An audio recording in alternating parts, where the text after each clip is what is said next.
Mortimer, Episode 13. Thank you for tuning into Mortimer, a book written by M.W. Cedars and narrated by Michael Drew. The theme music was written and performed by Danny Torgerson. Mortimer is an entire novel that you may decide to read in print or digital form. Yet each episode of this audio podcast is broken up into a serial of sorts for your enjoyment. We hope you enjoy this duty-free audio presentation of Mortimer.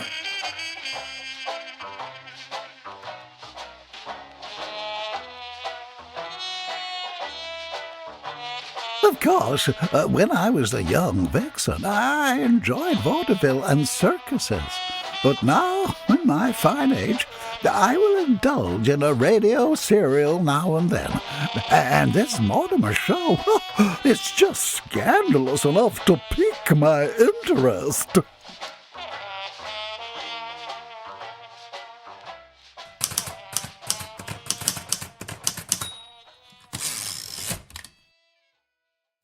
Where did those kebabs come from? Mrs. Peabody had been moving a mile a minute, but stopped perplexedly upon seeing the tray of food that Neville was about to carry out back. Well, how should I know? I just do what I'm told. Maybe one of them ladies made them. Mrs. Peabody did not have time to wonder whom, for her to-do list was impossibly long and time was of the essence. Just put them on the table with the rest. Have you allowed anyone in your kitchen unsupervised, darling?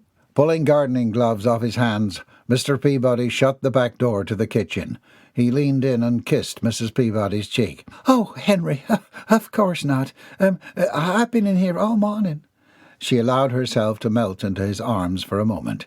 He'd only arrived home a week prior. His time was split between working in the gardens at the Ascariot Manor for half the year. The other half he served as head landscaper for a wealthy family up north.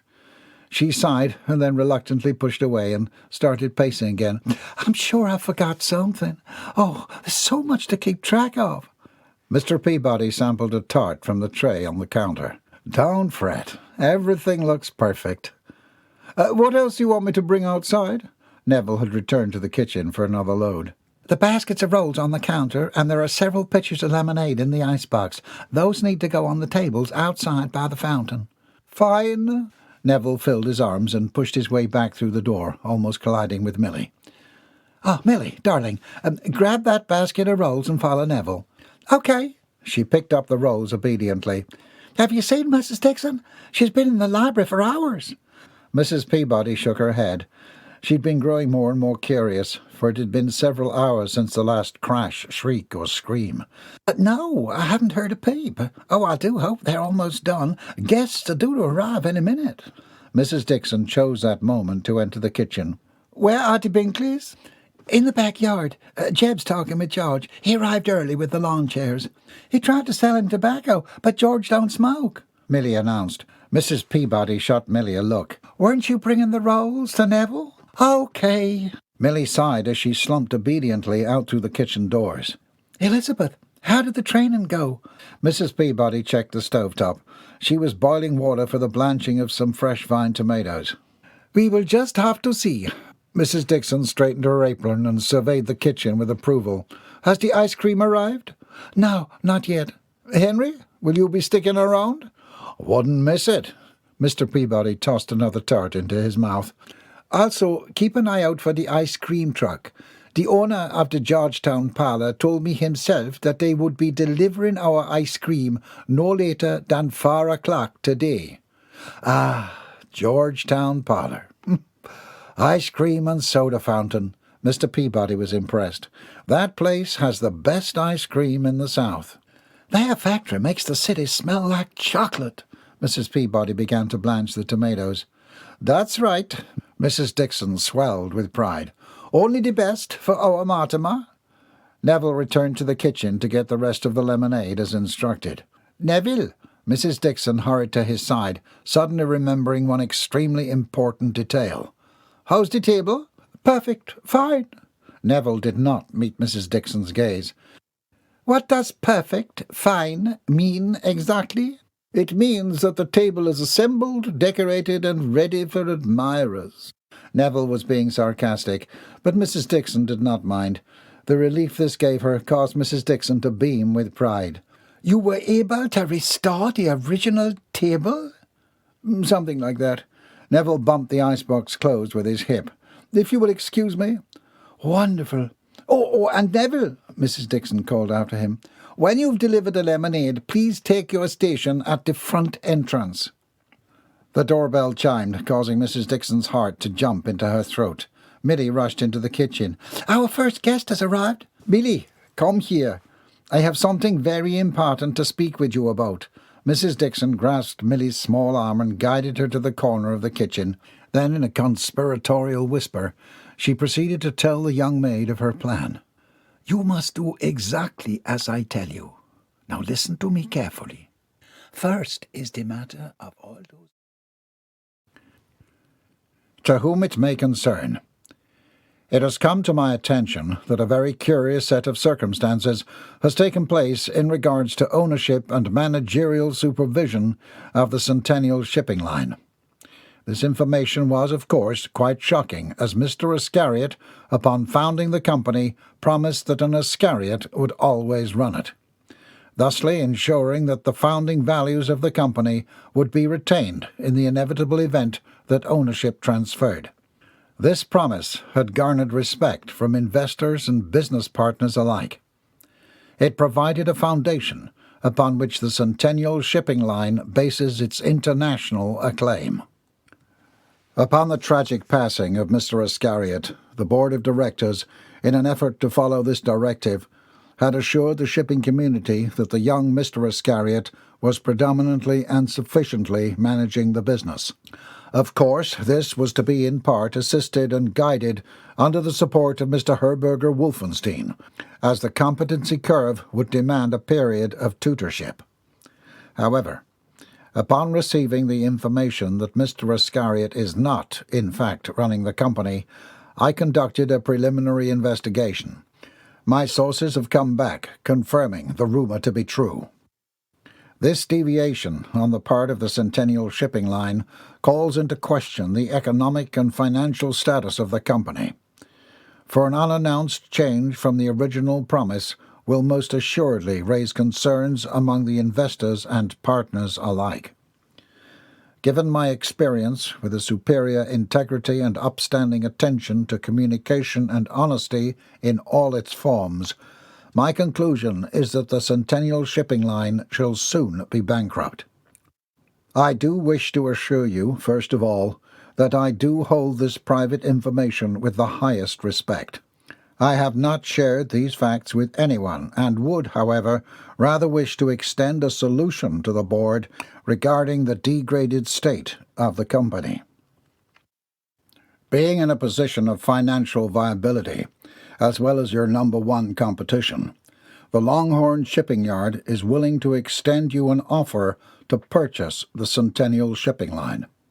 This transaction would most assuredly allay any damage done by the managerial switch in the eyes of your investors, thus retaining the business and assuring board pensions. A transfer of ownership and dissolving of the company will also save the company's honor should the investors find out about the present violation of the contractual promise that the company always is run, in its natural state, by an Ascariot. For purposes of discussing this further, my contact information is provided below. I look forward to speaking to the board at your earliest convenience. With highest respect, Mr. Longhorn, CEO and President of the Longhorn Shipping Yard. "Mr. Albright, Mrs. Albright, how do you do?" Mrs. Dixon refilled the lemonade glasses belonging to the estate's barrister and his wife. "Mrs. Dixon, you have outdone yourself." Mrs. Albright surveyed the decor with approval. "My dear niece is quite undone." Mrs. Dixon glanced across the manicured lawn at the young lady, who was standing amongst a group of young women by the punch table. "I am delighted that you could come, though I confess I did not know you had a niece." "She's a second niece." Mr. Albright bristled beneath his tweed jacket. We wouldn't miss it for the world, would we, darling? Mrs. Albright put her hand on her husband's arm. To come to Mortimer's coming-out party. Why, this is the biggest event of the season. I hope you enjoy yourself. Mrs. Peabody has prepared an elaborate spread. By the way, Mrs. Dixon, this was on your front stoop when we arrived. Mr. Albright revealed a small white letter. Mrs. Dixon felt her stomach hit the floor. Was it? She tried to suppress the tremble in her voice. Indeed. You should remind your butler to take better care when he retrieves the mail. Mrs. Dixon was embarrassed by the man's tone. She flushed deep red and tucked the letter into her apron pocket. Thank you, and I will. Mrs. Dixon, Mrs. Albright leaned forward. Just between us girls, I must know. Mrs. Dixon swallowed down impatience, the foreboding letter burning a hole in her pocket. Yes? What has gotten into Mortimer? I have no idea what you're talking about. Oh, you know better than anyone else. Mrs. Albright's voice rose as it often did when she became particularly excited about a topic. I heard just 1 week ago if you will excuse me. Mrs. Dixon interrupted, turning toward a man who was passing by. Mr. Scrodinger, how are you this fine evening? How's your cat? Mrs. Albright pouted and crossed her arms. Maybe Mrs. Dixon was not going to be any fun, but she was not completely discouraged. She sat back in her chair, eyes and ears peeled for any juicy bits of interest. I declare, the weather is quite fine, boomed a deep baritone voice from the doorway of the mansion. Lily Lou felt her pulse quicken, and she shot a look over her shoulder to see Mortimer step into the yard. He looked dashing, dressed in a black tux with a spotless white cummerbund and ivory bow tie. A red rose was pinned to his left lapel, and to her shock he was not wearing his captain's hat. Instead, a voluptuous mane of hair was greased fashionably back and away from his face. His moustache and beard had been trimmed and combed. The Republicans have done quite well this season. Harding and his cabinet have stimulated economic growth, and I'm making 25% more this year than last. Lily Lou's father spoke to a captive audience of business affiliates. Lily Lou forced herself to turn away from Mortimer and focus on her party's conversation. Economic prosperity is on the rise. Mrs. Longhorn gave her son a knowing look. I'm quite pleased with my late husband's company, and I do expect that some quite fortuitous advances are on the horizon. Yes. Oh, that reminds me. Mr. Brennard lifted his glass to Mr. Longhorn. Congratulations on the safari. Oh, why, thank you. They tapped the glasses. The ship sets sail at dawn. That's wonderful, darling. You work so hard, you deserve a little celebration. Isn't that right, Lily Lou? Mrs. Longhorn glanced at her daughter encouragingly. Aren't you proud of your father? Yes. Lily Lou forced herself to smile. She looked through her eyelashes at Herbert, who had been quite uncharacteristically aloof for the past few days. Herbert, who had, until recently, pulled out all the stops to woo her and win her affection. Yet Herbert seemed to have had a change in perspective, and to Lily's absolute horror, he had brought another woman to Mortimer's coming-out party. We have a lot to be thankful for, Herbert's father, Mr. Brennard, added. Banking is through the roof. Industry is unstoppable. That's right. Herbert took a drink of lemonade. Investments are up 3%, and we've had very few closures. Though I have to say that Forbes character has got something up his sleeve. Helen, who was Herbert's date, was not involved in the conversation at this moment, but instead had found a group of women to speak with by the punch table. Lily Lou let her gaze wander to where Helen stood, looking absolutely stunning. She noticed an unfamiliar young man with red hair approach the ladies. Several of the girls appeared quite sceptical at first, but within moments they all seemed to warm up to him. Can I offer you a kebab? The mansion's maid appeared by Lily Lou's mother's side. Why, thank you, miss. Lily Lou shook her head as Milly held the tray before her. Mr. Longhorn and Herbert each took two and continued on in their conversation. Watching the maid dart amongst the guests with her tray of meat, Lily Lou wondered if the maid liked working for the Ascariots. She wondered what it was like to actually live with Mortimer. Lily Lou sighed. Kebab? Milly held the silver platter out to a group of young women who were drinking punch around a white table near where the band, dressed in all white, played a pleasant jazz tune. "Sure." A rosy-cheeked blonde took a kebab and bit into the succulent meat before turning back to her friends. "I heard that he assaulted an old man at the park. Can you believe it?" The girls gasped in disapproval. "How despicable!" "I was there," Milly announced, gaining the attention of the wealthy young women. They all turned to her with reserved curiosity. "Really?" Despite being addressed by a maid, the brunette in a pale blue dress did not conceal her interest. "Yeah, I saw the whole thing." Milly leaned in toward them. They looked left and right as if to check for eavesdroppers. "But it's a secret. We won't tell us all." "Well, you see," Milly began, "the man was a retired rich captain. He came to the dock to visit the place where he'd had his first commission, aboard the SS Angelica." "Oh, what happened?" "3 robbers knew about this captain. They'd been following him from Philadelphia all the way to Georgetown. They waited until they knew the captain was vulnerable, reflecting on his career and grieving for his lost youth." Milly waved her hand casually, but then she leaned down even further. "At that moment, they attacked." "Oh, no!" "Yes," Milly nodded gravely. "But Mr. Ascariot, he spends a lot of time at the dock drawing and contemplating life. Well, he heard a cry and immediately ran to the man's assistant. He did not attack the captain like you heard. He actually fought off the 3 robbers." "Oh, my!" The blonde put her hand to her face. "How brave!" "The story had to be changed to protect the captain's privacy, of course." "Oh, I can't imagine how frightened the captain must have been." Milly grinned at her success before flouncing off to another group of young ladies. In the kitchen, Mrs. Dixon stared fearfully at the letter. Neville had come in for another pitcher of punch and saw her standing alone in the corner, looking down at a piece of paper in her hands. "What are you reading?" "Neville, oh, don't sneak up on me like that. You scared me half to death." "More guests have arrived." He stopped, noticing Mrs. Dixon's stricken look. "What's the matter?" Then, with realization, "Did another letter come?" Mrs. Dixon nodded and allowed him to take it from her. "That bastard!" Neville shot out as he read the demands. $1,000 or he'll tell everyone about Mrs. Ascariot. How does he know? Oh, we've worked so hard to keep it a secret. But you know, she has escaped a number of times. Why, 6 people at least saw her the time she wandered to the barber's shop in her undergarments looking for a Eugene." "It's too much money." Neville shook his head. "If he says anything, it won't matter in the long run." "But he's also threatened to hurt Mortimer." "Oh, he wouldn't risk doing something so foolish." "He claims he's the one who killed Mr. Ascariot. That horn-washer woman did it. He's lying to make us fear him." "We can't risk it, Neville. We must take this matter to those who are equipped to deal with a crime of this sort. It was never supposed to be our responsibility to make decisions like this."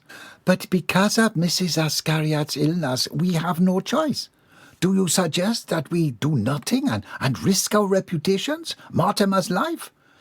Have you not considered that a story of this calibre would end up being published in all the papers? It would only give the idea to copycats. Before we knew it, we would be receiving dozens of letters demanding money." Mrs. Dixon shook her head. "No, we can't tell anyone. To comply is the only way to guarantee we'll be safe." "Elizabeth, the Bartholomews have arrived." Mrs. Peabody stuck her head in the kitchen door. "Is everything all right?" "Of course it is. The party is a smashing success so far." Mrs. Dixon gave her friend her most chipper smile. "I shall be right out." Satisfied, Mrs. Peabody disappeared again, and Mrs. Dixon focused back on Neville. "Neville, you will speak to Mr. Albright in private before he leaves." "What excuse shall I give him this time?" Mrs. Dixon bit her lip, unaccustomed to coming up with lies. "Oh, make something up. Tell him the master requests the fund for a project he is working on." "Well, I will continue to insist that we call the authorities, Elizabeth. This can't go on forever." Mrs. Dixon swallowed back a fear. Perhaps he was right, but her gut told her that this had gotten too far out of hand and that it was too late to change course. She turned to leave through the kitchen door.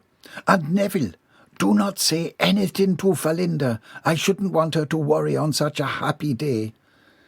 John Adams Ascariot took another hit from his flask and glowered across the lawn at the maid, gossiping with the group of girls.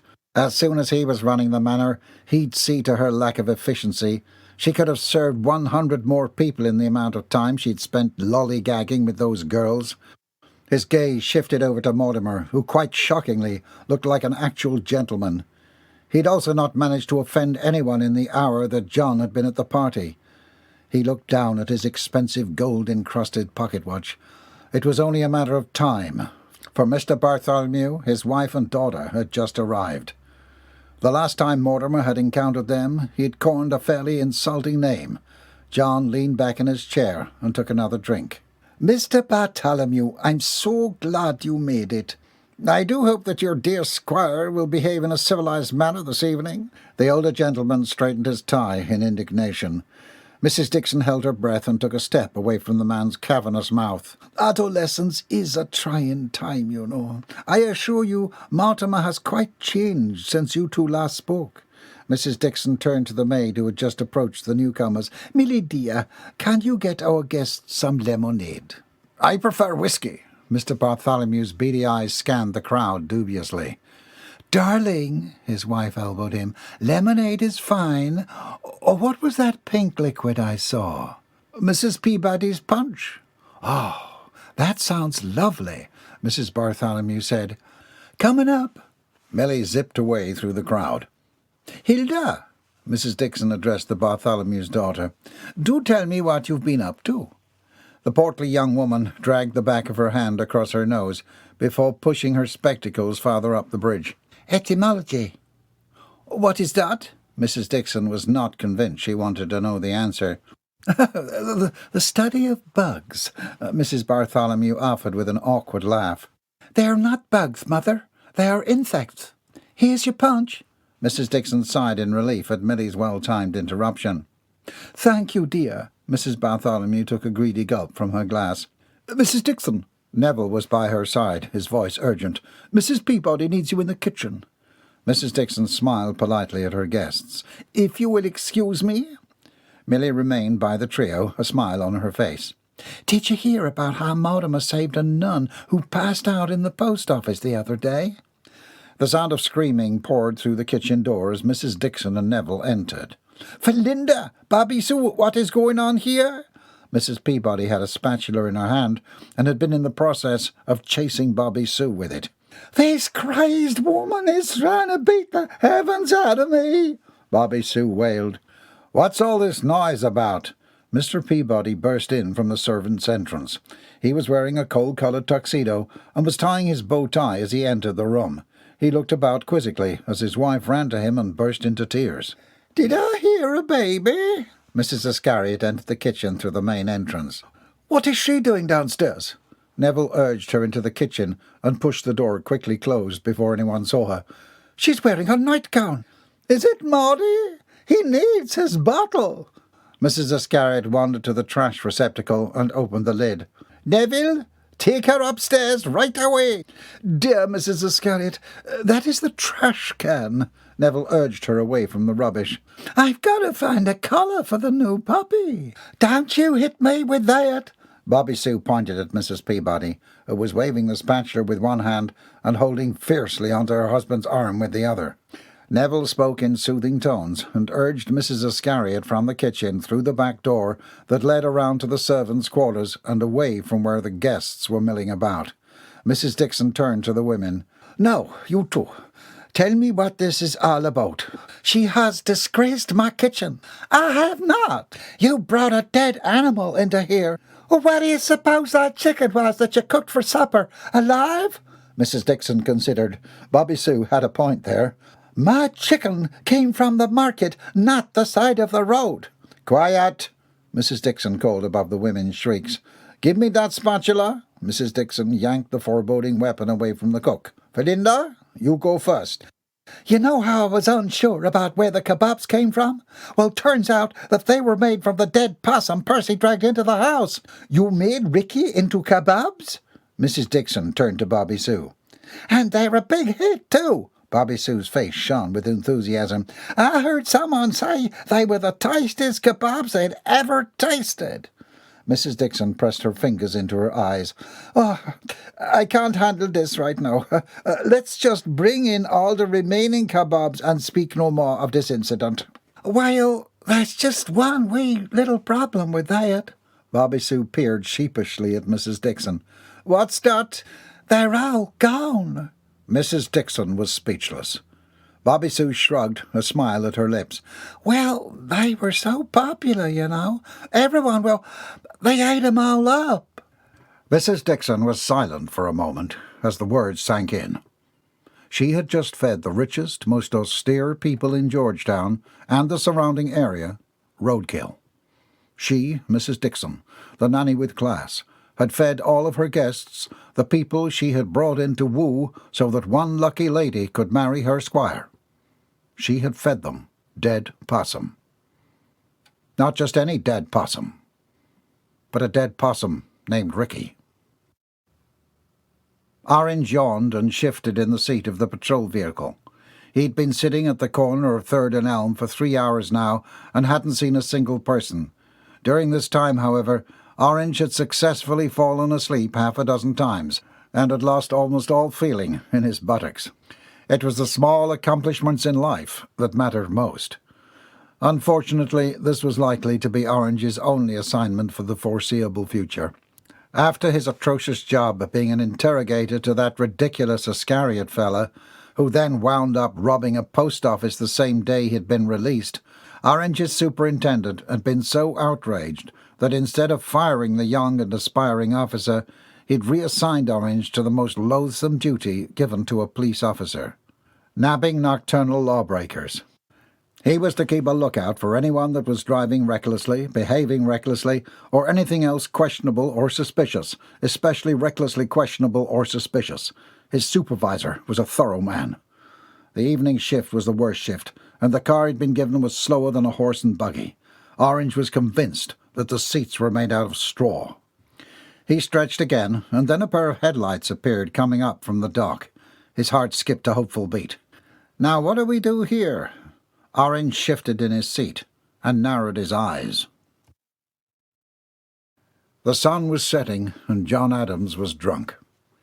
From his spot on the edge of the lawn, he scowled at the happy guests dining amongst the twinkling garden lights. The atmosphere was filled with the aroma of lavender, spices, and freshly cut grass. But John could care less. He had more important things to think about. For starters, he'd still not had the opportunity to speak more with the elder Mrs. Longhorn. He had been absolutely sure that she would be interested in sharing some of her trade secrets with him. He'd put on all his best moves. He'd invited her out to dinner. He'd ordered a black car, brought her flowers, paid for a steak dinner, and wooed her with intelligent conversation.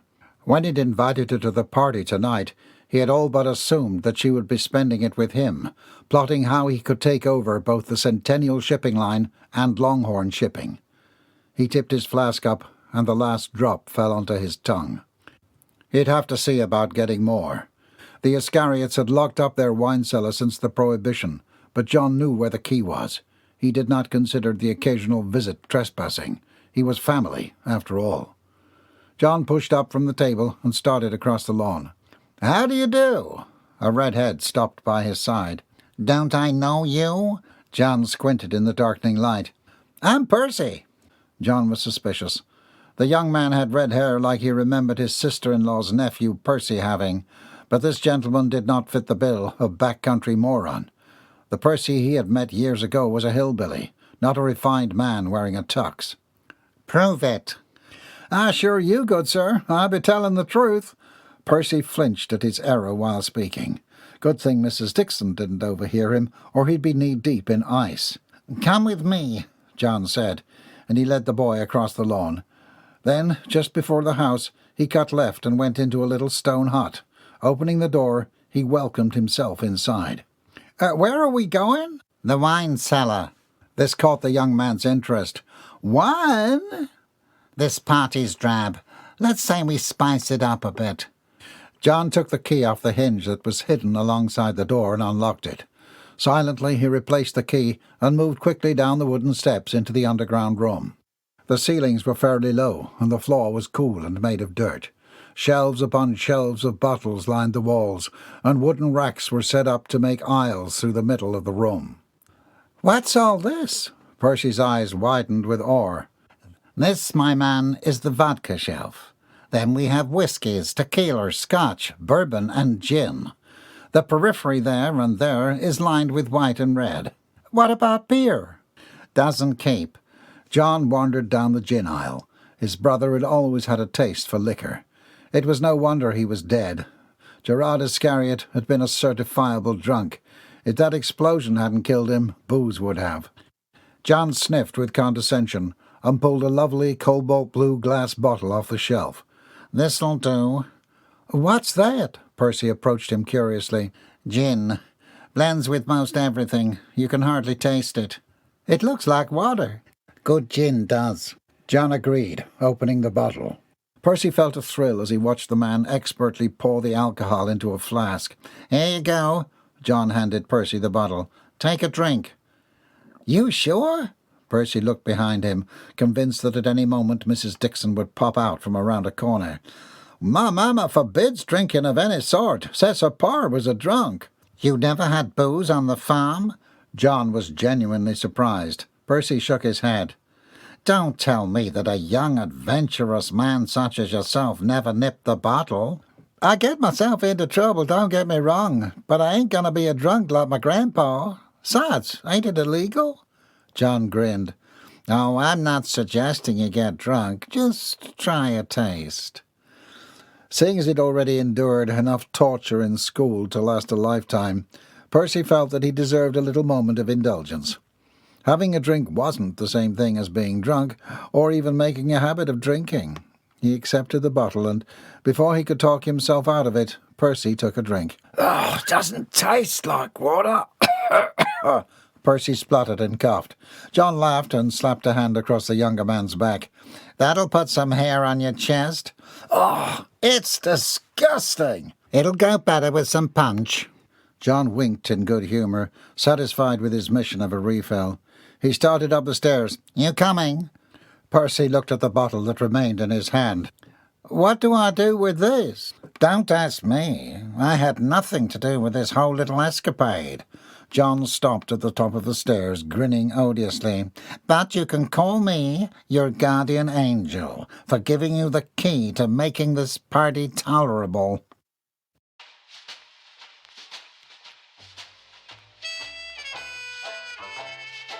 Learn more at www.mortimerbook.com. Copyright 2022 M.W. Cedars.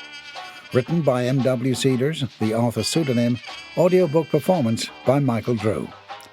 Neither this author nor affiliates, comrades, patriots, or associates are engaged in rendering professional or non-professional advice, services, recommendations, or any other suggestions of any kind to the individual reader.